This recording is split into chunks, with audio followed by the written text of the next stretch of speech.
pagi kita akan mendengarkan firman Tuhan. Dengan terlebih dahulu kita berdoa. Kasih dan damai sejahtera yang dari Allah Bapa dan dari anaknya Yesus Kristus menyertai hati dan pikiranmu. Amin. Firman Tuhan untuk kita hari ini tertulis dalam Injil Markus yang pertama ayat 27. Begini firman Tuhan. Mereka semua takjub sehingga mereka memperbincangkannya, katanya, apa ini suatu ajaran baru? Ia berkata-kata dengan kuasa. Roh-roh jahat pun diperintahnya dan mereka taat kepadanya. Demikian firman Tuhan. Bapak Ibu saudaraku yang dikasihi Yesus Kristus, Yesus adalah jawaban atas segala pergumulan orang percaya. Yesus adalah jawaban atas pergumulan yang saudara hadapi.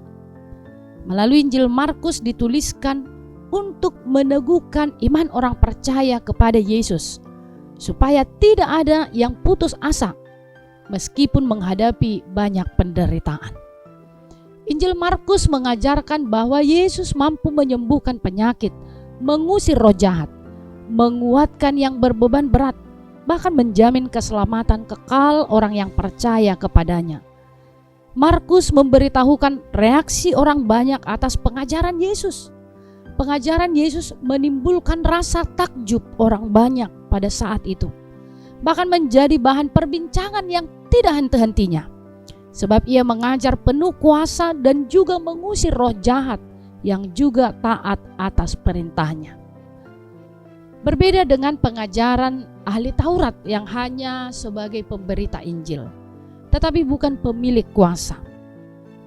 Banyak orang mencari Yesus untuk menerima pemulihan, kesembuhan, bahkan untuk mendengar Yesus mengajar. Yang menjadi pertanyaan, bagaimana reaksi kita terhadap ajaran Kristus yang kita dengar? Apakah sama dengan orang banyak pada saat itu? Ada rasa takjub.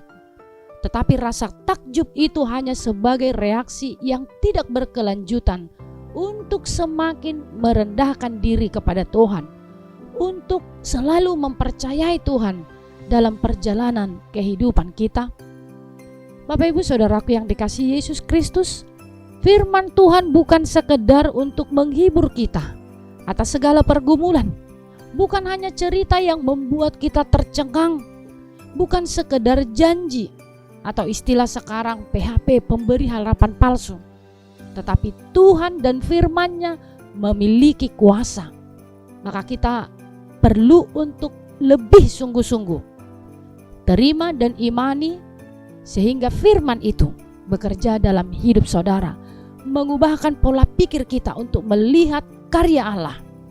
Firman Tuhan itu mengingatkan kita bahwa kuasa apapun tunduk di bawah kendalinya. Pun roh jahat yang selalu berusaha mengalihkan kita dari Tuhan, yang berusaha merusak iman kita, dapat kita lawan hanya bersama dengan Tuhan. Roh jahat juga tunduk kepada Tuhan, maka ketika dia memerintah, semua akan terlaksana. Percayalah.